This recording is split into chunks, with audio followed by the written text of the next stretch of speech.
What's up, design family, and welcome back to another episode of Fittdesign TV. As always, so glad to have you lovely folks back on the channel.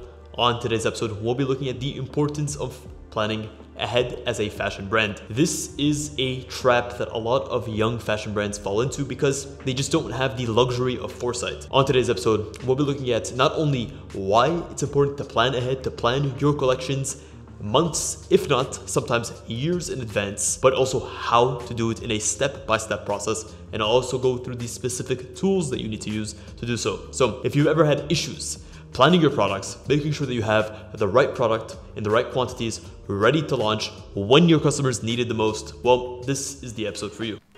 Welcome to Fittdesign TV. Are you interested in sports fashion, design, and manufacturing? Are you establishing your own brand? You're looking good. Anthony, how are we doing? Do you want to? Thank you. Well, you've come to the right place. Lights, camera, action. Let's set the stage. Most brands focus on one collection at a time, and I understand it can be quite daunting. There's so many moving parts to creating a collection. First, you have to create the brand. Then you have to register all of the domains of the brand, create the website, create the initial collection, the range plan, design it, develop it, produce it, launch it, market it, and then you wait. You wait for the sales to come in, you wait to see how the customers are performing, and it could go one of three ways. First way is it does horribly. You don't sell, you don't gain traction, you need to go back to the drawing board. The second way is what most brands will face, where they'll have a trickle effect. They'll start to fine-tune their production, they'll start to fine-tune their marketing efforts, and they start to gain traction as they bring in more and more customers to the door. And the third stage, which is the stage we want to get into, but there's also a caveat to that, is that you sell out almost immediately. You have a smash hit product, you have great delivery, you have great marketing, and your customers can't get enough of your product. But there is an issue. You haven't planned ahead. You've done all of this work only to find out that your products are sold out and you don't have anything ready to sell right off the bat.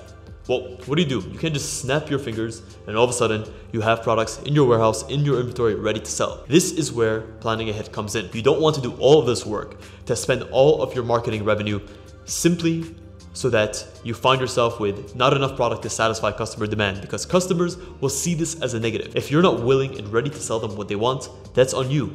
They're going to find someone else that is able to sell them. So how does one plan ahead? And how do you actually go ahead and create the stepping stones that you need so that when you have product, you're ready to launch that product? There's a fine balancing act that you have to create. The first thing is we have to understand how long launches typically take from start to finish. A typical time frame that a brand will take in order to come up with a collection: create the range plan, create the designs, produce or create the samples, confirm samples, produce them, have them shipped to the warehouse, take production samples, take production photography, take your marketing materials, and ready to sell. I would say on a very, very aggressively non-conservative side would be around 6 months. So from the date of inception, an idea comes into your head that you're ready to execute on. If you're an exceptional executioner, if you're someone who has experience in the industry, you have the right people in place that you can just call up, this is going to take you around 6 months. So the best case scenario, 6 months, at the worst case, a year. When you're plotting out or when you're planning ahead your strategies, you have products that have not been conceived and not been designed yet. You have products that have been designed, but they haven't been developed or they're not ready in a actual physical production standpoint. And then finally, you have products that are in a production stage, but you haven't pulled the trigger. You haven't actually confirmed the order with the factory, but you have the pre-production sample approved, the fit is approved, the fabric's approved, and it's just a matter of doing the bulk cutting and sewing. Each of these is going to have a different time frame. Your products that are not ready, they're not conceived, are going to take around 6 months to 8 months. Your products that have been designed and are in the pipeline with the manufacturer will take approximately around 3 to 4 months. And then finally, the products that you know are ready to go, they're ready to green light, those are going to take around 2 months to 3 months. These can also be restock products. So this category, the last one, covers products that you know confirmed, you just haven't pulled the trigger from a bulk production standpoint, and products that actually are restocks for original products. So as you plan your collection, you need to be able to be smart about, number one, what budget can you theoretically allocate to future production? Because you understand, in fashion, you have a capital intensive business, where you put money up front only for months down the line to actually receive the products and have the opportunity to recuperate your losses or recuperate that upfront investment. So what you're able to invest upfront to plan your collection should also be strategic.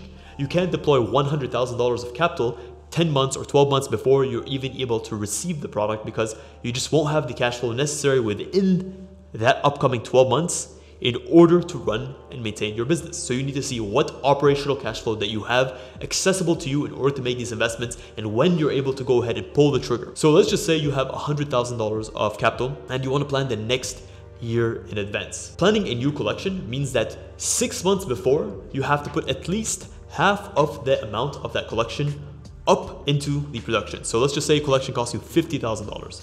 Well, you plan on in Q1 launching. So at the end of Q1, you plan on launching. That means that in the beginning of Q1, you have to make a deposit on that order, and that's $25,000 out the door immediately. And that's assuming you have a liquidity pool of $100,000. So that's a very specific use case scenario, because I do want you to think it's not just about plotting in these different collections randomly without any thought for their feasibility. If you're gonna put them in, understand that you need to commit to them when the time comes. How do you go about creating this collection or your timeline? What I would recommend is create a number sheet. Create a large number sheet and segment each year in quarters. Your quarter 1, quarter 2, quarter 3, quarter 4. This makes it easier for you, and then of course within quarters you can add separate months if you want to have an idea that, okay, collection 1 is going to launch in Q1, but specifically in January of Q1. The issue, or the reason I mentioned quarters as opposed to specific months, is delays happen.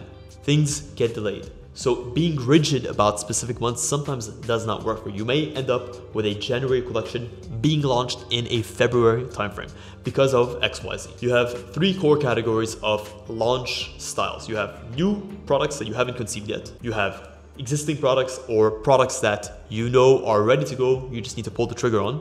And then you have products that are restocks or products that you know for a fact are 100% confirmed. So those 3 with each of their own timeframes. Give each version a color code. So brand new collections, red, because those take the longest to develop. Intermediate collections, yellow, and then restocks, green. As you're populating your collections, make sure to have Q1 has this collection, right? Maybe it's a brand new collection, and maybe you relaunch a new collection, a brand new collection you haven't launched before, maybe in Q3. You allocate the funds to that, and then between those collections, maybe you add a restock here. Maybe you add a intermediate collection, 1 or 2 pieces that are capsule pieces that you know are ready to go because you've already confirmed them with your factory. This gives you the foresight to be able to see where you're going to potentially have downtime between collections and how you can keep customers engaged with your business by plotting in your restocks and smaller capsules that you know are ready to go at any given moment. So if we were to estimate a basic timeline for a small to medium-sized company, so a company that's just starting out, definitely within the first year, they may aim to launch 1 or 2 core collections. And if they have the data, they may anticipate which products do we know can we also add as restocks. So between core collection 1 and core collection 2, they may add 1 or 2 restocks for significant pieces that they know typically sell well. And then also between these timeframes, they may also launch smaller capsules that they know they have in the pipeline that just need 3 or 4 months to launch. That way they can project out in advance. Starting in the beginning of Q1, they project out for the first 3 months, 4 months, they're able to put in 1 collection, and then a month after that, 2 months after that, they're able to put in a restock collection. And that way they also know when to coordinate with their suppliers and their vendors in order to make those orders happen and in order to make those orders arrive on time when expected. That way you're never left in a scenario where you're scrambling last minute and you're accepting higher prices than you need to, or poorer quality than you need to, or something much more unexpected happens and you're banking on Q3 to be able to restock most of your products, but a worldwide pandemic hits and you find yourself unable to do that. So you are leveraging your risk, or you're amortizing your risk over the entirety of the year, as opposed to putting all your eggs in one basket and then finding yourself stressed because you're unable to make all the necessary arrangements to meet customer demand, because you've worked so hard to create the right marketing campaigns, the right collections in order to meet that customer demand. So they always say that failure to plan is planning to fail, and in this case, it is extremely true. You need to plan ahead and you need to give yourself the tools necessary so that you capitalize on the wave of customer demand that you're undoubtedly going to reach because you're watching Fittdesign TV and you're learning step by step. Let me know if you guys enjoyed this episode, and if you want my personal opinion on how to structure your own 2024 calendar or 2025 calendar, let me know. I would be more than happy to hop on a consultation call with you. We can go through your details. I can give you personalized experience or personalized feedback based on your budget, based on where your market segment is, what niche of the industry you're in, and ultimately what times of year you should be launching. And I'll run you step by step through how to go through the number sheet. That way you can plot your collections and you can have much more forward visibility over what your next year looks like. Guys, if you enjoyed this episode, if you gained some value, please consider smashing a massive thumbs up. It really does help us out. It keeps us motivated to keep pumping out this content for you. I say this from the very bottom of my heart. Thank you so much for tuning into this episode of Fittdesign TV. Until next week's episode, stay awesome.